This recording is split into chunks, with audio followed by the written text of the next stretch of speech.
The venture capital firm that backs us has a thesis that the world's biggest problem, probably besides environment and some of these big ones, is loneliness. And what I came to realize after they were telling me about this thesis is gyms solve loneliness. And I think a lot of us, like, we look at our products in gym as we're providing fitness to people, but really there's a community component to it. A lot of these boutique gyms, like, people are making friends, people are getting married, people are going out to dinner after the workout, whatnot. And so I think there's a big opportunity in general in trying to lean a little bit more into the community aspect of fitness. Like, let the fitness be the byproduct of people getting together and enjoying seeing each other at 5 p.m.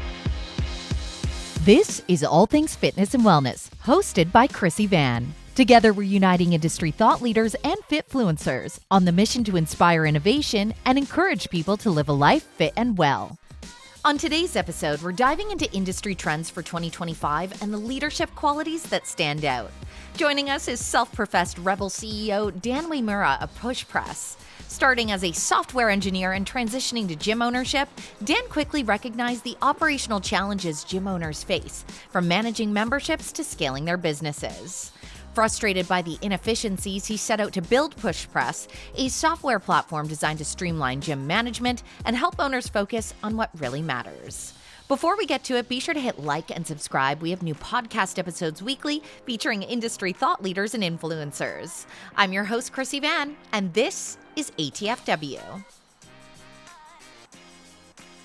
Brilliant. Well, Dan, I am so thrilled that you're joining me on All Things Fitness and Wellness, because I know that you have a really personal story of why you do what you do, but you also are on the pulse with so many of your clients of what is happening in the industry. And it's hard to believe every single time we say time flies, but we're getting to that point heading into 2025. So it's going to be a big topic of discussion today. So thank you, Dan, first and foremost, for taking the time.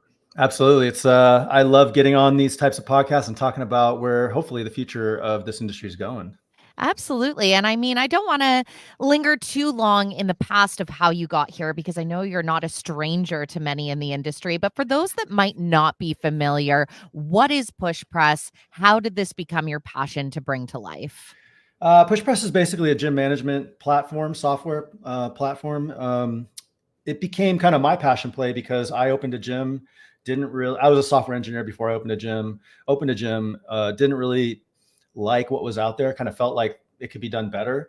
And I guess I could half jokingly say at this point, I foolishly thought I could do it easier and faster and better. And so I dove headfirst into that. And here we are today, 10 years later, still trying to make the best system possible. And I have to know, software engineer to deciding to start a gym, a little bit of a different for you, column A, column B. How'd that happen? I think, across my entire life, no matter what lens you look at me at, I've always been the weirdest.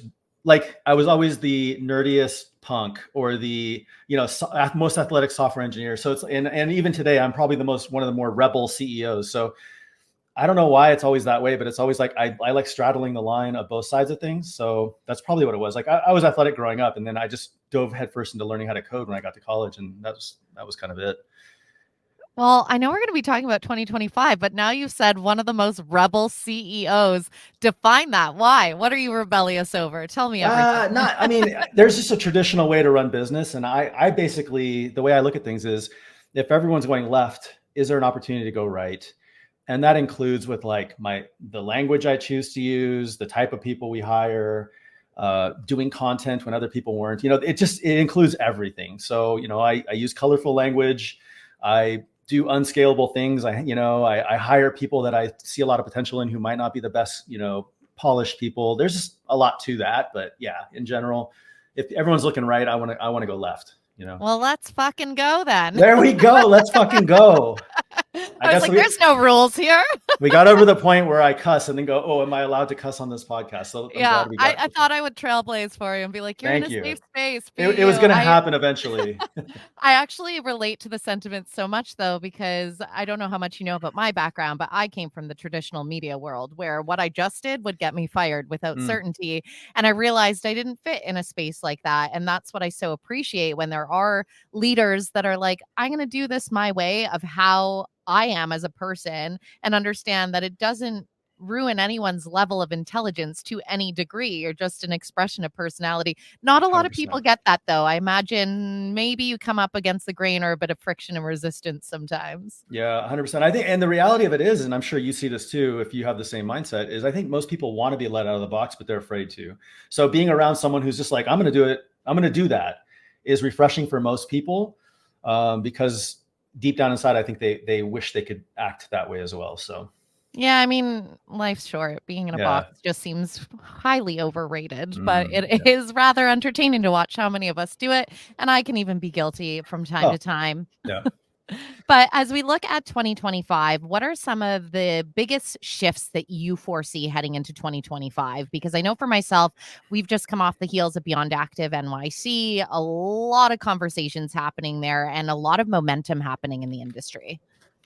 Yeah, absolutely. So, I mean, I think we're kind of sitting at the precipice right now where tech, and I'm sure you saw this at Beyond Active, the tech enablement and tech ability that is starting to work its way into all walks of life, let alone fitness, is really starting to pick up. And I think that's one of the things I'm most excited about is, in general, the reason tech exists is to, for no better way of saying it, to democratize access to things for people. And it's taken time to make its way, down to fitness and some of these other small businesses that are out there, but it's getting there. And I wasn't able to make it to Beyond Active this year. We had an all company retreat that I had to go to, but I'm sure there were some really cool things that you're seeing on the tech front that are kind of opening the eyes and imagination of what can be done. So to me, Yeah, that's it. Yeah. it was an interesting conversation because a lot of the sentiment from leaders that have been in the industry for a really long time basically called themselves out and saying tech isn't necessarily something the fitness space has done particularly very well from an early adopter standpoint, a little bit more resistance to put the systems in. So AI obviously was a huge topic of conversation, both generative and then using it in back end processes. But what would be the specifics of the tech space, especially given your background in software engineering, that you're like, people should be paying attention to this and not delaying? Yeah, I think next year we'll start to see some good AI, like some actually well thought through AI solutions working their way into fitness software. AI is one of those things where I liken it to the beginning of the internet. I'll date myself. I was an engineer at the beginning of the internet. And at the beginning, everyone was just hacking at things, trying to figure out what to do because they knew somewhere deep down inside, they felt that this was going to change stuff. They couldn't figure out where. That was maybe last year with AI. Everyone kind of felt it's there. Now we're starting to see products come out where it's like a demonstratable, this is a value add. So while OpenAI opened our minds to what could be done, as people start to actually productize AI, and especially in some of this fitness stuff, we're going to see just leaps and bounds of productivity and probably some unlocks in like what gyms and fitness studios are able to do within their four walls. Have you integrated it in your own business as well? We haven't integrated into the product of PushPress yet, but the team is rapidly investigating and iterating on some of these ideas. And I think we're kind of honing in on some winner ideas that I'm excited. I can't wait till we get some of these out. Yeah. Yeah, it's one of those things like everyone was kind of talking about the fact, yes, there's so much that you can do, but you really can't get rid of that human element. It may shift people's jobs. It may completely eliminate some, also create some that are new, but at the same time, that human experience and that human touch, especially from a business standpoint, you can't eliminate altogether. That being said, it's going to help solve a lot of problems, labor shortages being one of them, streamline operations, really help as a cost savings, because that was the other highlight. A lot of the talks were speaking from the technology side that tech was typically viewed as an expense as a gym owner, like, is it really worth investing to be kind of new and upcoming? Whereas now I think people are really understanding the cost savings element for their operations, which as a gym owner previously, you can understand that's important right now. Yeah. I think before now, the value of tech was a little hard to understand. And I guess if you go back, 20 years to when collecting dues meant maybe running around to all your members and getting a check or having them put it in a box and you rifling through the checks and marking things off. If you compare that now to a system that can automate dues collection and access control based on dues, it might just be taken for granted how much time that actually saves. But in today's day and age, when you're like, I'll give you an example, like some of the boutique gyms we work with, they write a newsletter every month. It's like, here's what happened. Here's whose birthdays it was. Here's the new members. Here's the event coming up, all this stuff. When I talk to gym owners, they're like, oh yeah, it takes me about 4 hours to pull all the data together and write the newsletter. That's literally something AI plus our system, marrying the data together could do in 30 seconds. So what is the cost savings of your human time like that's really relevant to say, like, I could be personal training at $100 an hour for 4 hours versus writing a newsletter, right?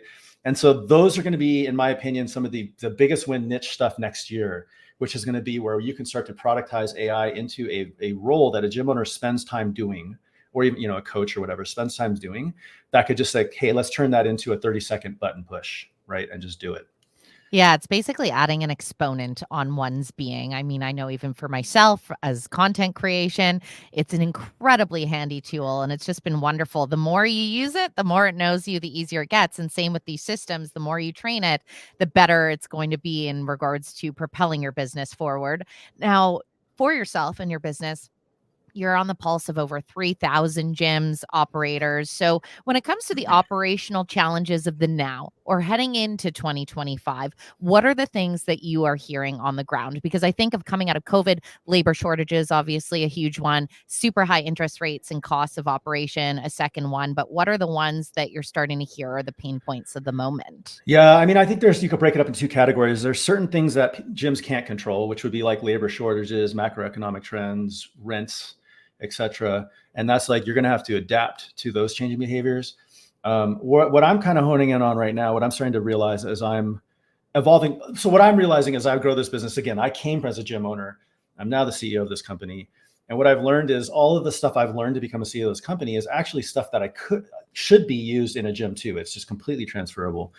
And right now, the biggest thing we're trying to do at PushPress is actually learn how to do financial modeling, financial planning, like building a model that builds growth into it and building growth into our operational cadence.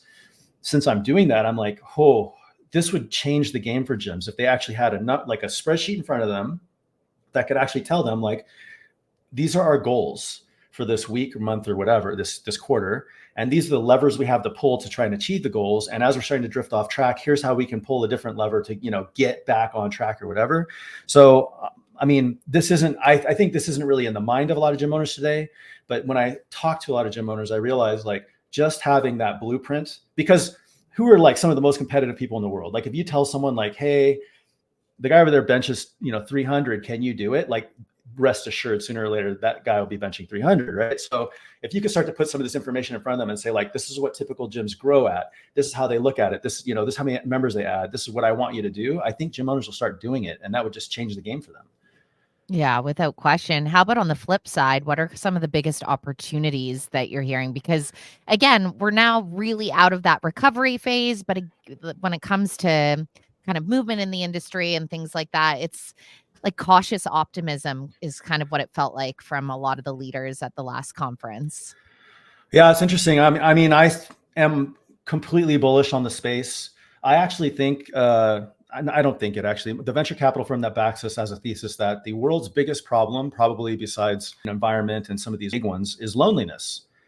And what I came to realize after they were telling me about this thesis is gyms solve loneliness. And I think a lot of us, like, we look at our products in gym as we're providing fitness to people, but really there's a community component to it. A lot of these boutique gyms, like, people are making friends, people are getting married, people are going out to dinner after the workout, whatnot. And so I think there's a big opportunity in general in trying to lean a little bit more into the community aspect of fitness. Like, let the fitness be the byproduct of people getting together and enjoying seeing each other at 5 p.m., like showing up for each other.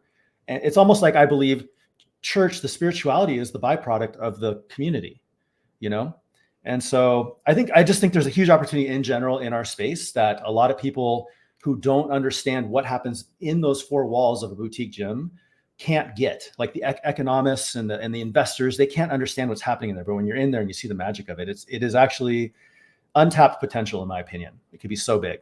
Yeah, I wholeheartedly agree with you. I think it was last May, if not the one before that, because time flies, but the US Surgeon General is the one that declared the loneliness epidemic and highlighted and spelled out the real health repercussions of loneliness. I think that's a massive disconnect for a lot of human beings that don't realize we are social creatures and there can be some very real physical costs if you deny yourself that.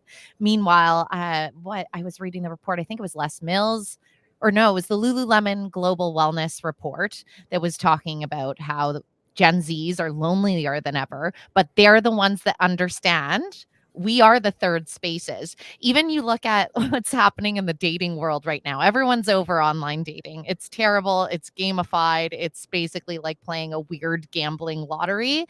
And what I'm seeing happening in my own community, because Vancouver, very expensive city, lacks a lot of third spaces. Where are people going to gather? Well, guess what? The Run Club is now the new dating avenue. The Yeah. gym that I have that's created a bunch of social spaces just had a DJ last night so that people could gather and you can see people mingling. So what you are saying, 100% bang fucking on. But I don't think, to your point, everyone quite understands the value of being able to market as such. Yeah. Yeah. And it might even be you don't have to market it. It's more you're building the mechanisms, like putting a DJ night in, right? Having a invite your friends, or even like I remember at my gym years ago, we had a speed dating workout where it was Right like on. every minute you're switching partners and it's always guy girl. And so all the single people came out to that. It's like you can build this in and not say, hey, this is a social place. Hey, this is your community, because that might get a little weird too, but it's just part of what you do. And, people will bring their friends in because of it. Well, and I think a lot of the larger operators should pay attention to the boutique operators in the space because they do it so well. I can't remember where I heard it, but once it was kind of like, that people believe in the community you've built when they're willing to like buy the shirt and rep your brand. Mhm. And boutique fitness has always done that exceptionally well. People are proud to say, I go to X and Y gym because they are part of something, and that sense of belonging has such a high ticket value to them. So I'm sure it's something that you're seeing just evolve more and more, because boutique really is this like gem of a beast in the space in regards to what it cultivates on that front. Yeah. In my opinion, it really is the wedge in what makes, like, you can't compete against a Lifetime Fitness in terms of amenities or, just the sheer offering that they have.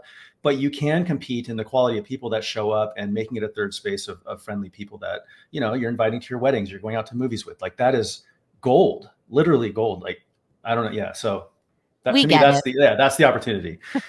Absolutely. Kind of on that front, though, obviously, when I look at a city like Vancouver or any of these major populations, there's a lot of competitions on the blocks.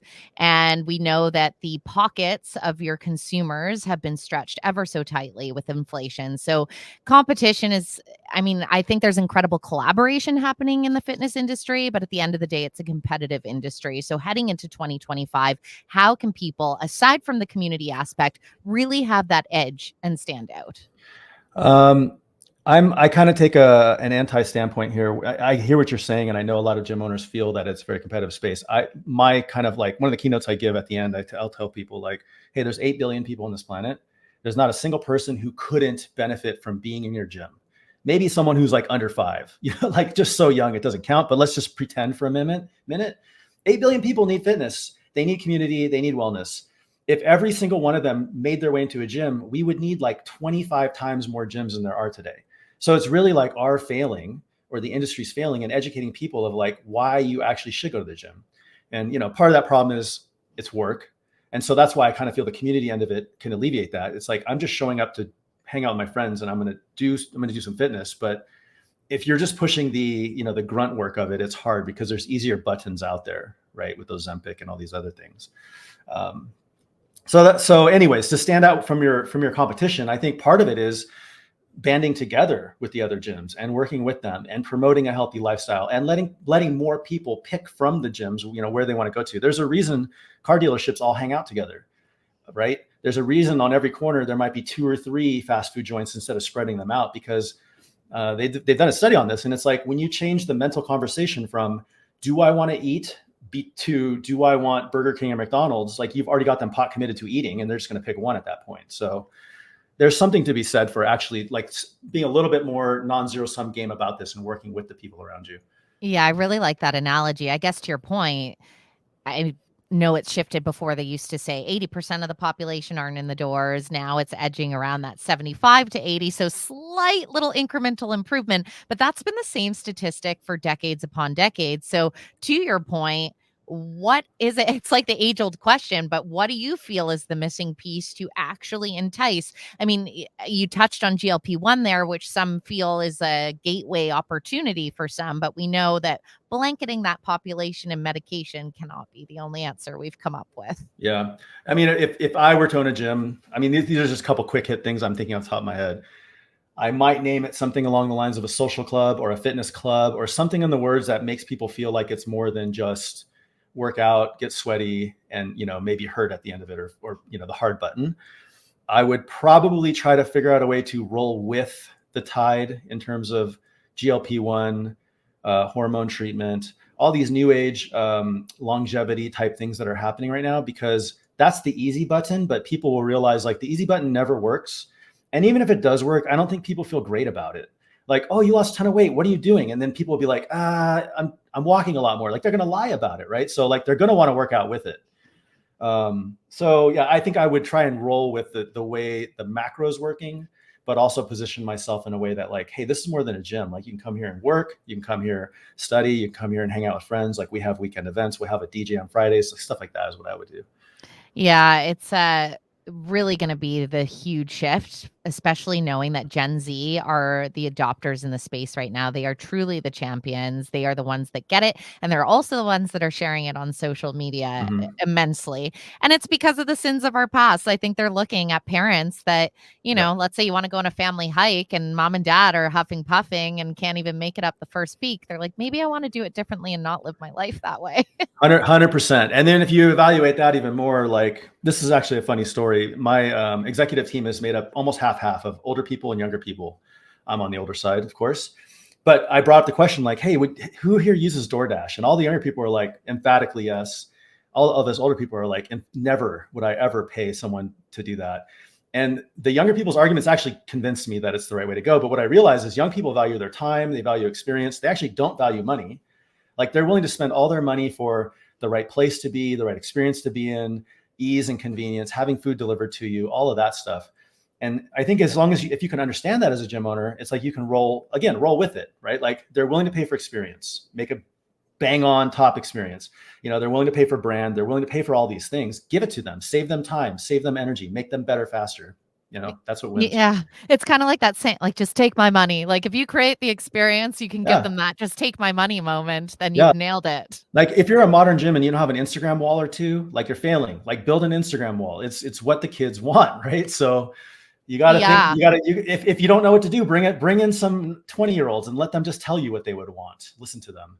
Yeah, it's interesting that you say that because I've actually had a couple conversations. I was even on Capitol Hill when they were doing some of the advocacy work, and there was a woman there. She runs a great tech company in the fitness space, and she's Gen Z, and she was just kind of like, I don't know if everyone gets me. Like, and there was a talk right at the beginning of Beyond Active where it was the opposite end of the spectrum. And it was a leader here in the fitness industry, 3 decades of experience in his 60s. And he was like, I know what we're supposed to do, but I don't get the world that's beneath me either. And I'm like, those two sides, if we marry them and talk to them, to your point, like kudos to you for structuring a team that builds the bridge, because at the end of the day, one side and the other side could read all they can, but the world has evolved and changed so much. To your point earlier, you're like, I started out my software engineering career at the beginning of the internet. So you have watched this evolution in real time. What do you think is so important about winning a team like the one you've generated, or building a winning team like you have done for yourself? What are the qualities or pillars you look for? Yeah. Okay. So first of all, it's super cliche, but it is cliche for a reason. Like you're building a team is the most important thing to do, and understanding like the team you want to build and how you want to build it. Out of hard learnings from myself is the most important thing you can do for your business. What I look for when I build team, and even, as the team builds team, is a few things. So curiosity is a big one. I don't want someone who's going to just do what they're told to be done. I want someone who's going to question things. Like the types of questions I like are like, what would the world look like if, or what would happen if we did this, right? Like I want people who think outside the box. Relentlessness, because things fail invariably. You can't hire somebody who takes one shot and then gets gun shy because that shot missed. You need like Kobe Bryant on the floor, who's willing to take every game-winning shot you'll give him and is okay missing 60% of them. It's basically like, if you can build your business like Vegas, you've won, which is like, get as many decisions as you can on the table and win 51% of them. And you will be so far ahead of the competition. It will be like astronomical, but people are afraid of losing 49% is what it is. I'm curious for yourself, when you were building PushPress, what were some of those 49 percenters of you, or maybe like a big one that you were like, ooh, this is a difficult hurdle to get over, but fuck it, we're going for it? So we've lost a ton, and honestly, I've forgotten many of them, because what we do is at the time unintentionally, but now that I understand the structure, it's very intentional. We build what we call two-way doors. So it's like you come up on a decision that's like, I don't know if it's going to work. Well, you don't paint yourself into a corner on it. You go as far as you can before it becomes a one-way door, and you have to build enough conviction. You get data points, you get customer feedback, you get all the stuff you need to be like, okay, we're going to throw that one away. And the only way you can really do that is if you kind of lose your ego of losing, because when you paint yourself into a one-way situation is when you're so egotistical, you're ignoring all the signals, all the market signals, what your staff's telling you, and you're just like, we're going to do it, I don't care. That's when you get into a one-way door situation. So Yeah. That being said, I have created one massive one door situation for myself, which was we acquired a company, no going back from that. And the first 2 years of it, we didn't have the resources to actually, integrate it correctly, make it better, do all the things. I thought it would be so easy as just hire a company and just let it do its thing. No, not the case. But you just persevere on it, and you just say, like, finally, once we have the resources, we are going to fix it. And now it's literally like one of our best products. People love it. People join us because of it. But for the first 2 years, I looked like an idiot, quite honestly. People were like, why did you do that? That's the worst decision we ever made. But you just stick with it. If you're pot committed, just go, Well, and obviously for yourself, you're like hit the throttle and hit it hard. I met you just today, but I'm like, clearly this is the vibe. But I'm curious for yourself, because obviously you're leading a team. Who are your mentors? Because in those moments, like, you can't get through that on your own. 100%. And I should have said this, like, with who I hire, you've got to be willing to be around people who are better than you and learn from them. So yeah, like my VC partner who's on our board, I talk to him daily. Throughout my career as the CEO here, I've had varying different mentors in the space, because as I'm growing, I need different things. Right now, I'm focused on our finance arm. I think I mentioned that earlier, right? Like the finance model. I've got to learn all this stuff. So now I'm surrounding myself with finance people to be around me so I can understand this better. A couple of years ago, it was more like understanding what product looked like and how to go to market with a product is. So it's when you're building a business, you end up having to know a little bit about everything. And I think you should go, I call it like ISOron. Like when you're ISORons on something, you better put all those people around you that understand it really well. So there's no real one answer to that, but it's really whatever your biggest challenge is, make sure those people are around you and they're better than you. Well, and I think one of the big things that you're highlighting here, and now you've thread the theme in a couple of your comments, is that dissolution of ego. And that can be a really tough skill for a lot of individuals to master. I have, as I say, come from the traditional media background, which means you often encounter some egos where they're not even going to fit through the door in a hot second. And it truly is the thing that can completely, like, a lot of people that have a super high ego think it's the thing that's helping them through the process, which is hilarious, because that's how it works. And you're like, oh, it's going to be such a painful lesson, unfortunately, if you hold so strong to that. Yeah. The problem is when you have a big ego, everything becomes self-reinforcing. So it's like you think people who are like kowtowing to they're agreeing with you, but they're just conceding to you, but they're not really, like, they're not working with you. And so, yeah, I think true leadership is like kind of knowing when to be firm and concise with things and making sure things have to happen a certain way, but also you have to lose your ego and be willing to listen to people around you. Well, and with yourself, I know that you had a really powerful story of what kind of brought you into the space in the first place, a journey of recovery. And I know it's something you're quite open about. It's something that is meaningful to me as well. I have individuals in my family that have walked that path. So, number one, to know that you have gotten yourself to this place and able to create something that helps people be healthier, better, stronger in their lives. I also know so many individuals, when they go on that path, how important fitness becomes as a pillar. So tell me a little bit, like, the fact that you have built all of this and you look back to that version of yourself that said, I'm done, I'm going to do it differently. What's it like to reflect and converse with that future or previous iteration of oneself? I think the most interesting thing that I've realized over the last decade is obsessive compulsion just paints itself in different ways. and it's nothing really to be ashamed of. But it's kind of like idle hands are the devil's workshop. So I didn't have, like, I was going through divorce, I was losing my house, I had, I was in self-pity, and it just turned into like me destroying myself. But the reality is like, I got into some rooms, I listened to some speakers. I remember distinctly, like, there was a speaker talking at a massive speaker meeting, and he said, like, oh, if you just go the straight and narrow and just keep doing that, like, you're going to find yourself one day like in some crazy spot. And he was like, he's worth 10 million or something. I bumped into him in the bathroom. We're talking over the urinal, and I was like, that's not really true. Like, I did not believe it. And he's like, yeah, dude, just do it. Just for the next month, just do the right thing and see where you are. It'll probably be better than where you are today. Anyways, he's like, just keep doing that. Just keep showing up, and you'll be amazed. And now I realize, like, how true that is. Like, you just do the right thing. You keep your focus on the right thing. And again, we actually, people who are obsessive compulsive have a superpower in business, because if you put all your energy into your customers, into your business, into your staff, nobody could beat you. Like normal people can't beat an obsessive compulsive when we're focused and they're, even on focus. So yeah, it's really a superpower if deployed correctly. Yeah. And I mean, let's face it, none of us are normal. Here's hoping none of us are normal. That would be Yeah, awfully boring. it would. I agree. I see it that way too. Yeah.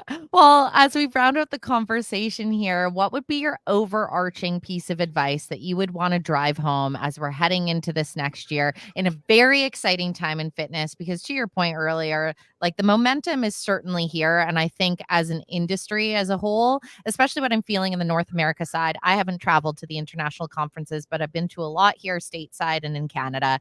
Everyone seems to feel like this unification on that message of we are the destination for social, mental, physical wellness. So what is your advice for those that are playing in the space to make sure that we continue to grow? Yeah, I mean, this might fall on some deaf ears, because like in my space, which is more single owner operated boutique gyms, that to me, the biggest opportunity is really start to double down and learn how to be a great business operator. I'm even going so far as telling I don't want to say this word, but gym owners, that they should stop referring to themselves as a gym owner, because that means absolutely nothing. Refer to yourself as a gym operator. Use that term every day, and just realize you're literally operating a business that you can either drive over a cliff or drive off into the sunset into something great. And so what does that mean? Like, thinking about your funnel metrics, understanding how to do business cadence, building a financial plan and operating against a growth model. Like, all of these things are so out of the vernacular of the typical gym operator that we have to start making that part of the normal. And I think, to me, that's a big opportunity for some education to happen around the space. Like, how do we become better business people? Because, dude, they kill it on the fitness end, they kill it on the community end, they kill it on all that stuff. It's like, how do you actually operate a business where you have an understanding of the financial trajectory of it and how you're going to get to where you want to go to? That's one of the biggest things I think we need to focus on. Well, and you're leading by example based on what you shared here today, where you're like, hey, my skill set was X and now I'm going to make it Y, because it's a constant perpetual learning and the willingness to show up and actually do that. Dan, thank you so much for spending some time with me today. It's an absolute pleasure to meet you. And I'll give you a fuck yeah. Fuck yeah. Thank you so much. It's been fun. You've just listened to the All Things Fitness and Wellness podcast, hosted by Chrissy Van. Be sure to hit like and subscribe. We have new podcast episodes weekly featuring industry insiders and influencers. Together, we're on a mission for everyone to live a life fit and well.